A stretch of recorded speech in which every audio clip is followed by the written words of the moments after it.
Lalabas ni Duterte, ni Pulong, politically motivated daw ito. Kaya lang po, may complainant, pribadong complainant. Tulad ng mga biktima ng AJK ng kanyang tatay, pribadong complainant yung nag-asunto po na crimes against humanity sa ICC. Sa kaso naman po ni Sara, binantaan at alam natin. Wala man nag-audio kay Sara para bantaan yung ating Pangulo, binantaan niya. Kaya yun ang laman ng articles of impeachment at inciting to sedition naman na sinamo na siya ng DOJ.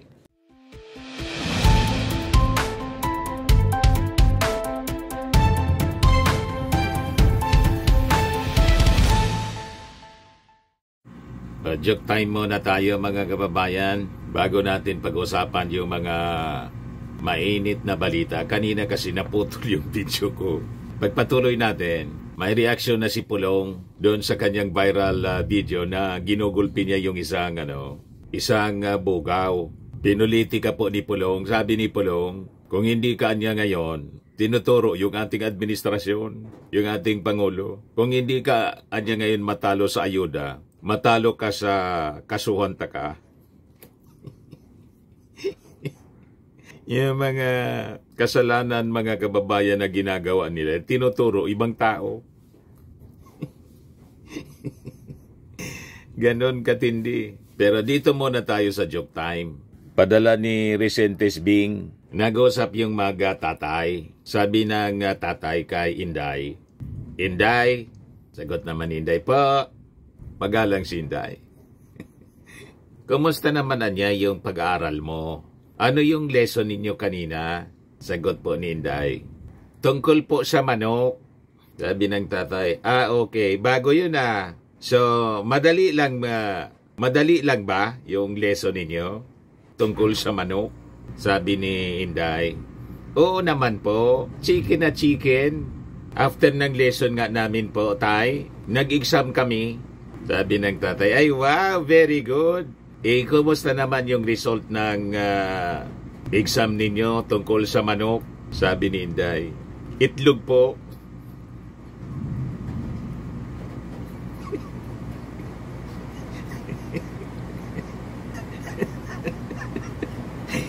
ang score mga kababayan sa exam, itlog. What? Anyway, joke man lang po mga kababayan. Matik na 200 pesos. Ito, kasali ka na rin sa monthly draw. Pag nabonot yung pangalan mo, 5,000 pesos. Pag hindi, kasali ka pa rin, qualified ka pa rin sa grand draw natin sa December. 10,000 pesos ang cash prize. O ngayon, remind ko lang po kayo mga kababayan, kasi 9 days na lang, eleksyon na po, i-number 1 po natin, pakiusap ko sa inyong personal. I-number 1 po natin si Ben Abalos para senador. Kasi si Ben Abalos po, siya ang totoong magiging katuwang ng ating Pangulo sa food security natin. At siya po yung pinakang qualified, abogado siya, naging congressman, naging MMDA, chairman, naging mayor ng Mandaluyong, naging DILG secretary. Malawak yung kanya pong experience. Yan po si Benhor. Sa mga magsasaka, ito lang. Number 1, papalakasin ko ang kapangyarihan ng NFA kasi tinanggal ito ng rice tarification. Isipin mo, kung minsan baksak ang presyo, kawawang ating magsasaka. Pero kung meron kang NFA na may sapat na pondo na siya na bibili sa iyo at siya na rin magbebenta open kasi hindi nila pwede ibenta, nakalagay ito sa batas, iimbak lamang nila buffering in terms of calamity. They can only sell it if there is a rice emergency. At tanggalin natin yun. Isipin nyo, sabi nga ni Sir Kiko, kung libo-libong truck buong Pilipinas, walang ginawa kundi bumili ng bigas sa mga magsasaka at binibenta mismo direkta sa mga tao. Naku po, masaya lang magsasaka. Masaya yung mga bibili dahil nakakabura sila. Hindi ba? Napakasimple. Let's just empower the NFA at yan ang gagawin ko. I will amend the rice tarification.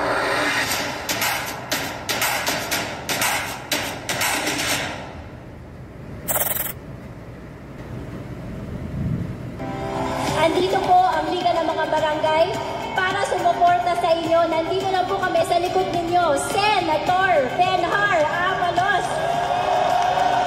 Ang kuryente natin ay pangalawa sa pinakamahal sa buong Asia. 20 years ago, pinigyan ko ito. Kung ako'y congressman, pumutol ako rito sa pagwis. The most overtaxed in the whole world ay ang kuryente natin. Yan ang una ko'y tampay para bumaba ang kuryente, tumami negosyo, tumami trabaho, at gumaang ang buhay ng bawat Pilipino.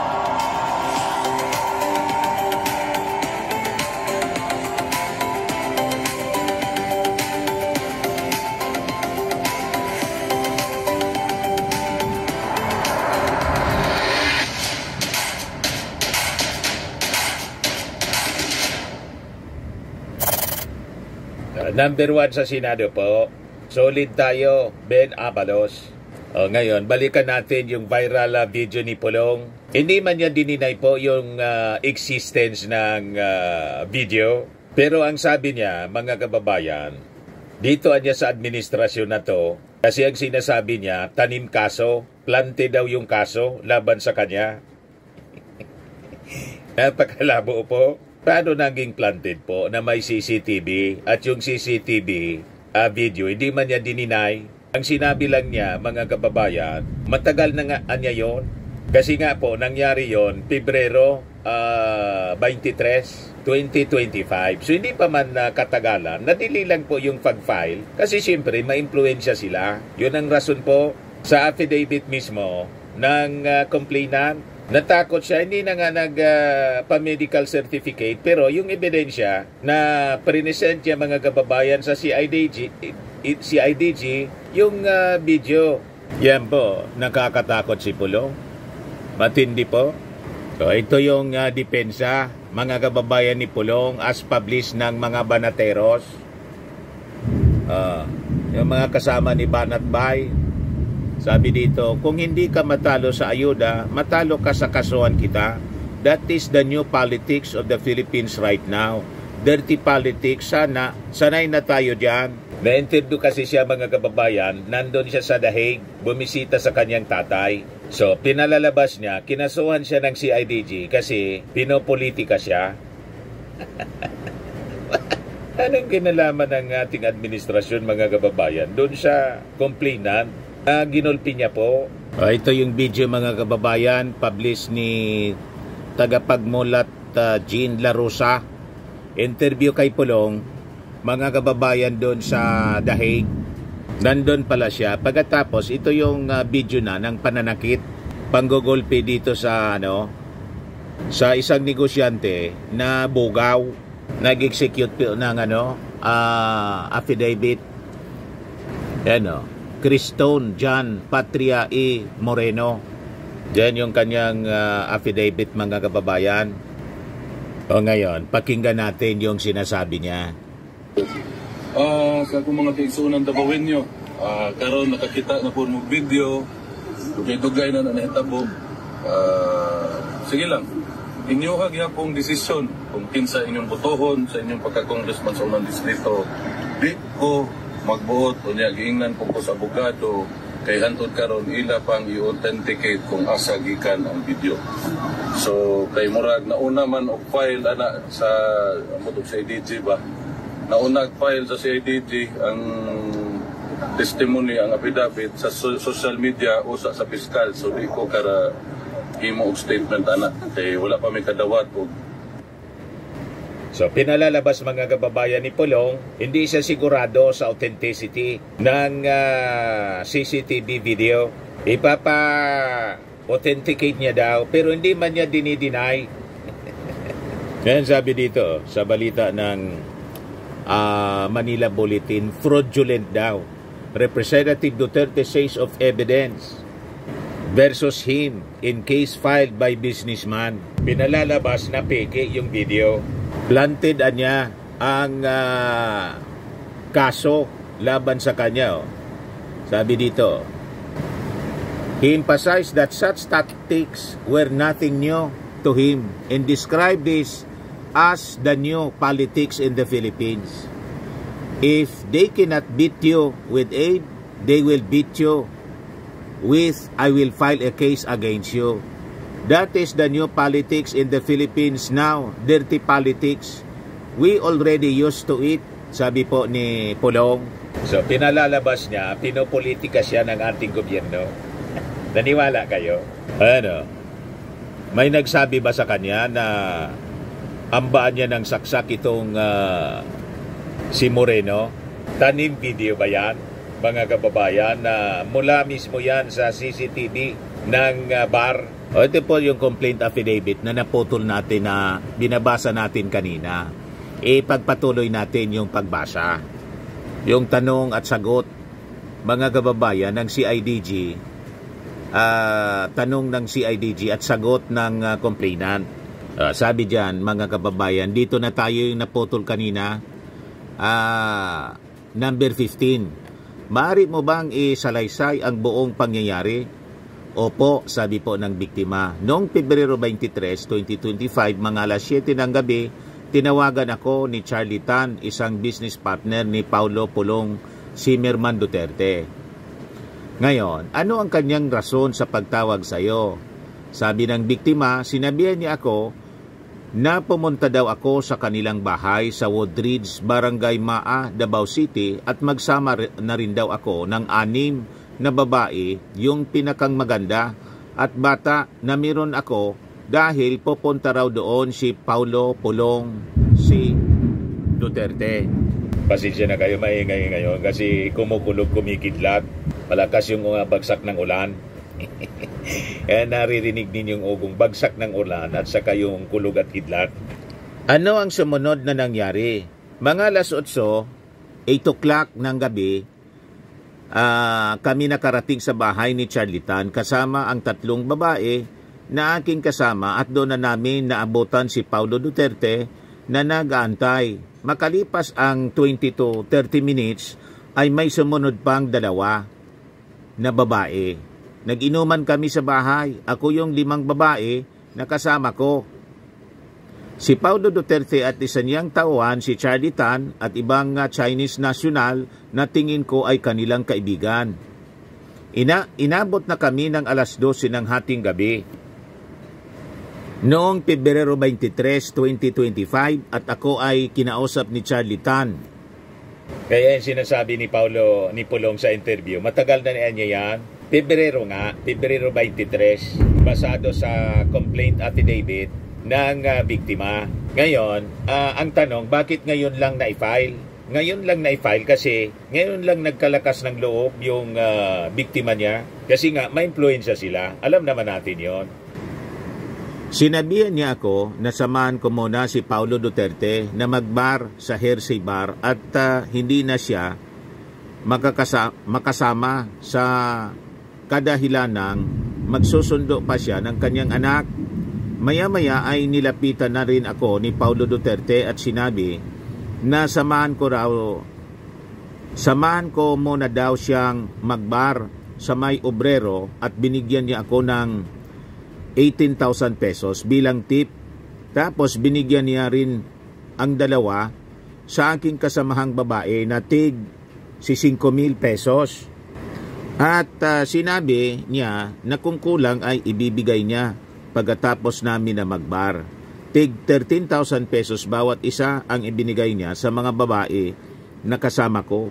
Matapos ang 20 to 30 minutes, umalis na kami papuntang Hersey Bar.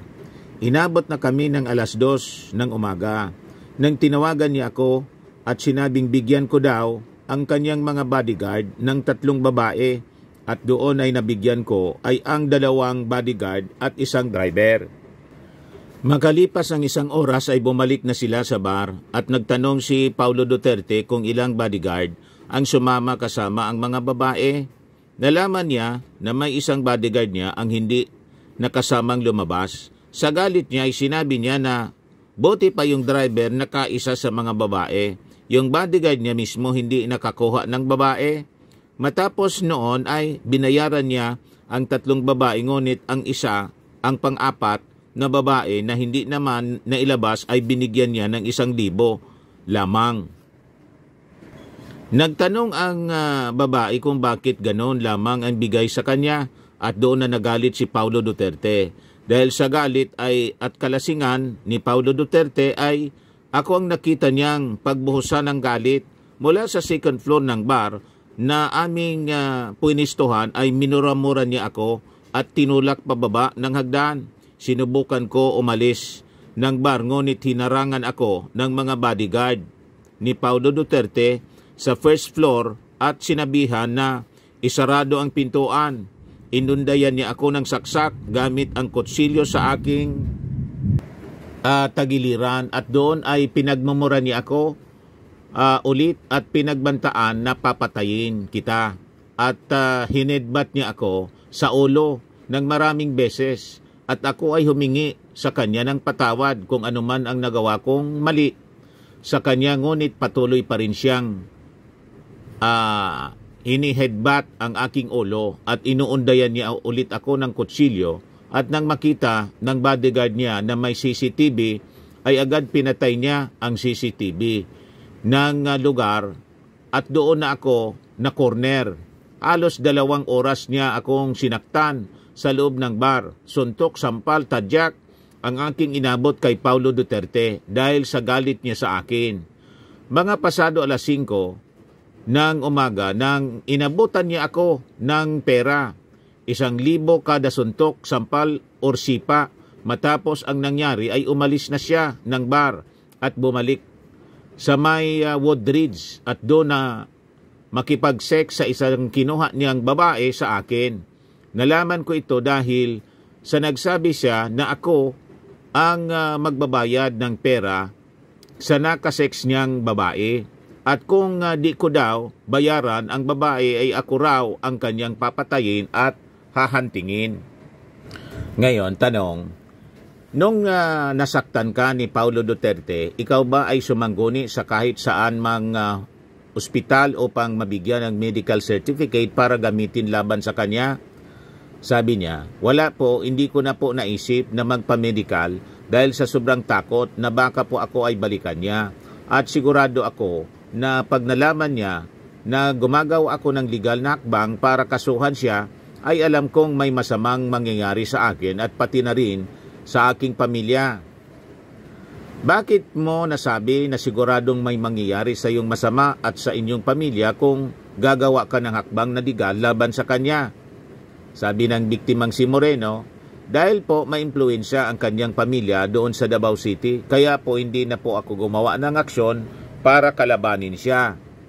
Kung ganon, anong ebidensya ang meron ka upang mapatunayan mo sa investigasyon na ito na ikaw ay tunay na sinaktan ni Pulong?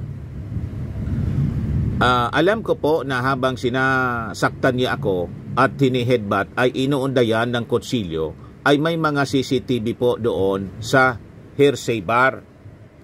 Paano mo naman mapapatunayan na may mga CCTV talaga doon sa Hersey Bar?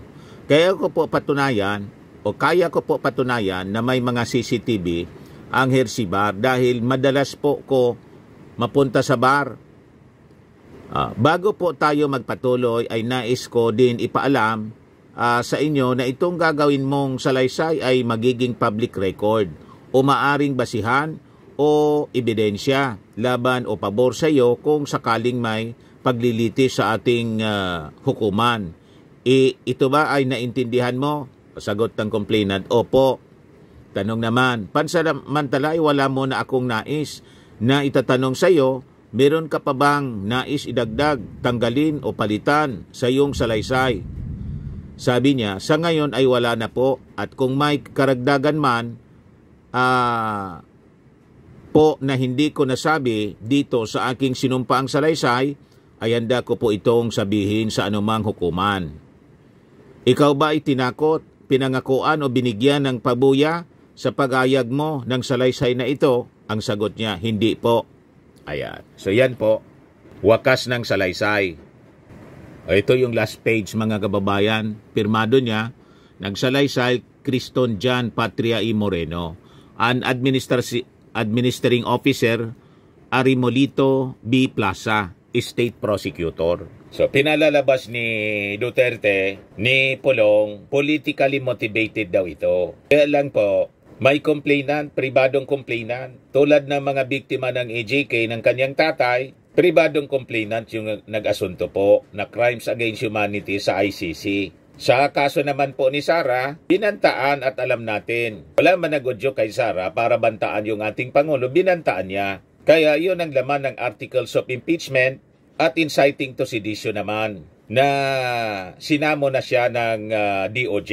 Madaling sabi, ito kanilang pagkakasala na wala man nagsabi sa kanila na gawin yung pagkakamali, sila mismo ang gumawa. Kaya malabo na paniwalaan natin na ito pinolitiket sila ng ating administrasyon, ng ating Pangulong Bongbong Marcos. Tama po? Yan sinasabi natin, lahat ng trouble na kinakaharap ng pamilya Duterte, sila yung may gawa, consequences ng kanilang mga maling aksyon. Kaya malabo po itong sinabi ni Pulong, kung hindi ka matalo sa ayuda, matalo ka sa kasuhan kita. That is the new politics of the Philippines right now. Dirty politics. Sanay na tayo dyan. Biglang pinulitika po. Nililihis sa totoong issue mga kababayan na ang totoong kalaban nila yung kanilang sarili. Si Sara, for example, ang kalaban ni Sara yung kanyang bibig, tulad ni Harry Roque, tulad ni Digong, at ngayon tulad ni Pulong. Ang totoong kaaway nila, yung kanilang sarili. Tama ba? O ito, may interview pa doon sa Dahig kay Pulong. In relation ito sa sabi, i-raid yung kanilang bahay. Di ba yung pinakalat at pinasinungalingan mga kababayan ng PNP? Sabi ni PNP spokesperson General Jane Fajardo, hindi naman alam niya kung saan hinuhugot ni Pulong yung ganyang balita na i-raid daw ng CIDG yung bahay ni Digong. Pinakalat ni Pulong sa Kitty Duterte. Pinagpuntahan din yung mga tao doon. O di ngayon, napaya sila kasi hindi man talaga totoo. Wala man ganun po. O ngayon, inunan pa rin ang reaksyon. Ito yung reaksyon mga kababayan ni Pulong sa interview ni Wise in Wild World. Courtesy po ni Wise in Wild World. I-acknowledge natin yung source natin. Nakita natin dito sa social media. Sir, okay lang magtatanong kami tungkol sa statement na binigay po niyo nakarang araw. Then, yung bantang paglusob sa bahay ni PRD at sa pamamahay po ninyo. Lusubin na nila. Kanila, kung gusto nila. Nagdoktor lang natin yung mga polis na yan. Sige, palusob nyo. Wala namang problema. Basta nasa batas sila, okay lang. Sir, what's your reaction with the statement of Attorney Torion? Sabi nila may tanim kaso daw na... Ayan na, lumabas na, di ba? Oo, lumabas na. So, kung hindi ka matalo sa ayuda, matalo ka sa kasuhan, taka. Okay. That's the new politics of the Philippines right now. Dirty politics. Okay. Sanay na tayo dyan.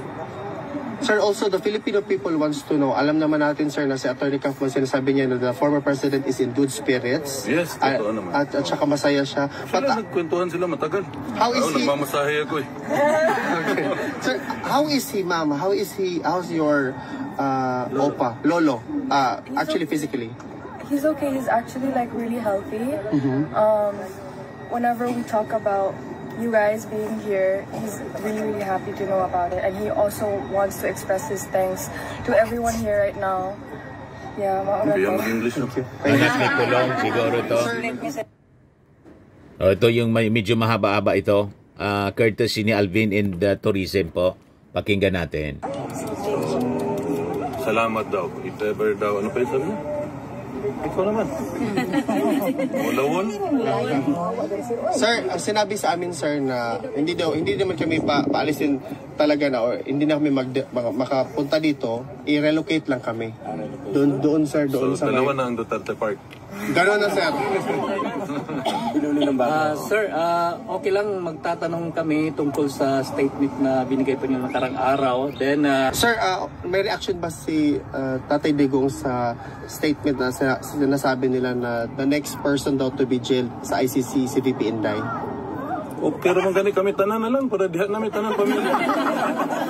Libre security, libre kaon, libre man tanan, okay na. Okay kayo. Diha namin tanan pero kung mama murag di mo sugot. Okay daw. How about sir yung nasabi nila na ni VP Okay before lang na every time they have sabi ni former president na kailan nyo ba ako pa makalabas dito? Is it the same? Ang makatubag ang korte ra gyud.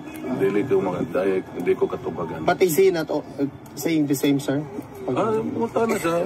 Unsa na may kaso, Igor kusog, hindi pwede istoryahan. Okay. It's between him and the lawyers. Wala ko'y labot. How are you feeling now, sir? Okay na ba ka? Gutom na. Wala ko nagkaon. Okay. Ay, kung additional, kasi sa survey karon sa Davao, Okay, kasuhan naman. dili. 90% ang imuhang rating tapos ang kalaban 4%. Kasuhan naman, mo pantay na 50-50 na. Believe sa ko. Tulo ka bulan ng investigasyon. So personally, sir, as the son of the former president, congressman, are you positive and confident na makauwi talaga si tatay sa Pilipinas? Mao na ginampo na tos Ginoo. Amen. Kaya kung nasa kagipanganak dito mo gusto mamatay do. So mo na among ginaampo sa Ginoo nga unta makauli. Sir, do you have a reaction na nag-file na daw ng case si Senator Amy Marcos as a result of the Senate inquiry? No comment. Okay, thank you, sir. Ayan po, interview kay Pulong doon sa Dahig, kasama yung kanyang anak. O ngayon, may post po si Mon Tulfo, yung columnist po, kapatid ni Erwin Tulfo. Yan sabi niya, 4 hours ago, mga taga Davao City at super duper loyal Duterte supporters, magising na kayo. Magising na sana kayo sa inyong kabubuhan at katangahan. Si Sara ay certified na baliw. Si Pulong ay abusado at di umano'y sangkot sa drug trafficking noong Pangulo pa ang tatay nila. Si Baste, mayor ngayon, palaging lasing at pumapasok sa opisina ng hapon na dahil may hangover palagi. Magalit na kung magalit kayo sa akin, pero nagsasabi lang ako ng totoo. Gaya ninyo ay naging tanga din ako, pero ngayon ay nagising na ako sa katotohanan. Nagising na si Montulfo sa katotohanan. Tinawag na baliw si Sara Duterte. Sabagay, pinapanood ko kagabi yung interview ni Christian Esguerra kay Atty. Lorna Capunan, isa sa mga abogado na kinukonsulta ng Congress, yung prosecutor. Ganin din yung sinabi ni Atty. Capunan, lutangan niya, dysfunctional niya. Makikita mo niya sa kanyang mga aksyon, mga pinagsasabi. Panoorin ninyo yung interview kay Lorna Capunan ni Christian Esguerra. Ito pa, iparinig ko sa inyo. Yan, si Lorna Capunan.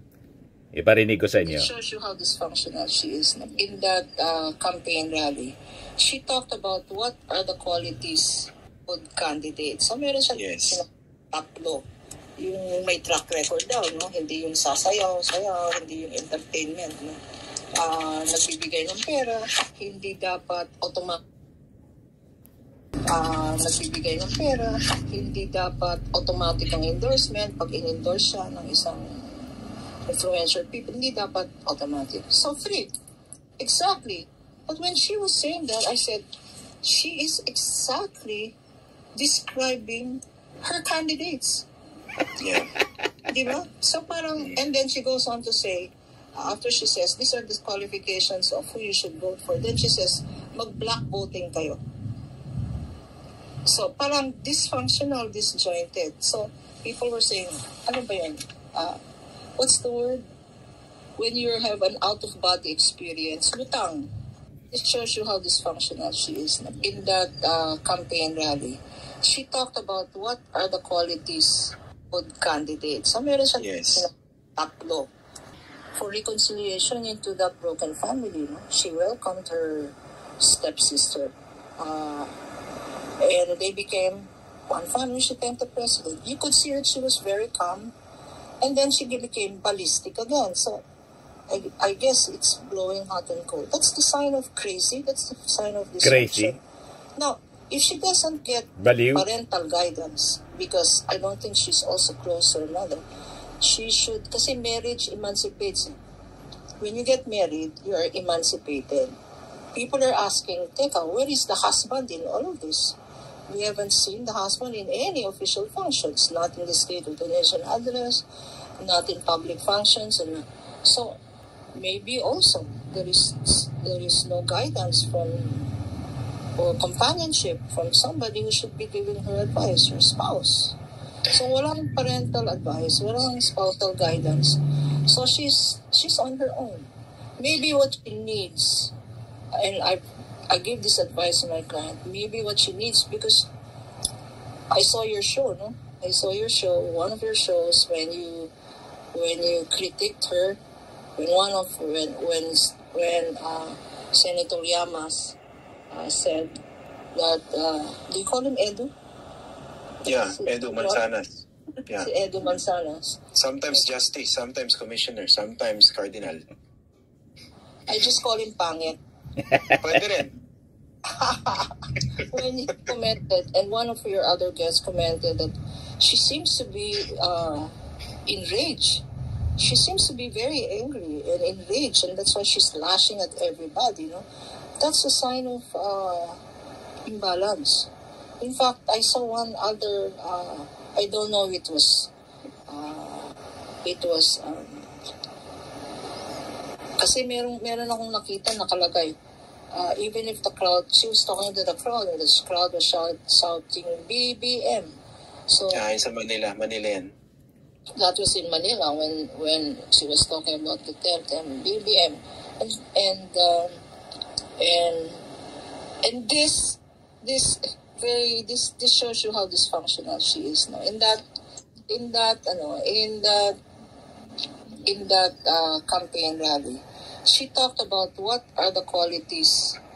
You saw that, no? What are the qualities of good candidates? So meron siyang tatlo. Tatlong qualities of a good candidate. And I took note of that. Yung hindi daw, yung may track record daw, no? Hindi yung sasayaw, hindi yung entertainment, no? Ganon. Tapos yung hindi nagbabayad, hindi yung nagbibigay ng pera. Meron din siyang sinabi na hindi dapat automatic ang endorsement. Pag in-endorse siya ng isang influencer people, hindi dapat automatic. So, 3. Exactly. But when she was saying that, I said, she is exactly describing her candidates. Tama, mga kababayan, si Montulfo. You see? No. Si Sara niya, certified na baliw. Sabi ni Montulfo. Ano masasabi po ninyo, mga kababayan? O ngayon, tungkol naman kay Pulong. Ito yung post ni Montulfo kanina 6 hours ago. Sabi niya, wala nga kayo sa kapangyarihan, abusado na rin kayo. Wala na nga kayo sa kapangyarihan, abusado pa rin kayo. I'm sure the Duterte trolls will find all excuses to defend this abusive congressman from criticisms. Kahit na yung tatay niya mismo, si Digong, ang nagsabi sa akin noon na problema niya itong si Pulong. Magbabarkada kasi sila. Tuloy yun ang nilaglag ni Montulfo, yung mga Duterte. You see? Inappoint pa ito si Montulfo ng ambassador. Special envoy pala. Special envoy sa China. Ngayon, ito yung sinasabi mga kababayan ni Montulfo describing the Dutertes kung ano sila. Ngayon, with this case, mga kababayan, itong complaint affidavit na final ng isang biktima ng panggugulpi ni Pulong, tingnan natin kung ano yung magiging reaction in the coming days ng Congress. Kung sila po ay magpa-file ng ethics complaint laban po kay Pulong. So yun ang abangan natin mga kababayan. At itong ating programa mga kababayan, atid sa inyo nitong ating mga sponsors. Firmax Firming and Lifting Cream. Pinapay po sa mga pulses in affected area. Mainam po ito sa mga pains at paninigas ng mga kaso-kasuan. Ito sa mukha naman yung application, anti-aging, Automax po siya. Ito ay Glow Zero mga kababayan. Whitening po siya. Made in South Korea. Ito naman po, Ningxia Red Mix Fruit Drink. Gawa po siya sa goji berry. May anti-cancer properties po siya. At sa mga nagana po ng malinis and spacious fitness gym, pumunta lang po kayo sa aming Colossal Fitness Gym. May may Grab Car Rental din po kami. At bills payment po sa aming office. At saka sa mga mahilig po sa mga imported bags, manood po kayo sa live selling ni Madam Eileen Rosales sa kanyang Eileen Closet po. Pati mga shoes, ito yung kanya po. Ito yung kanyang page. Kita ninyo, napakagandang mga online selling po siya. Si Madam Eileen Rosales. Cellphone number niya po, 773-798-7816. Ito naman po yung bago naming product na binibenta online. Eye Glow Serum, whitening po siya. Tingnan ninyo yung epekto sa aking anak na architect before and now. Yung mga inquiries po ninyo, dumiretso na lang kayo sa kanyang Facebook account, Riz Maravillas.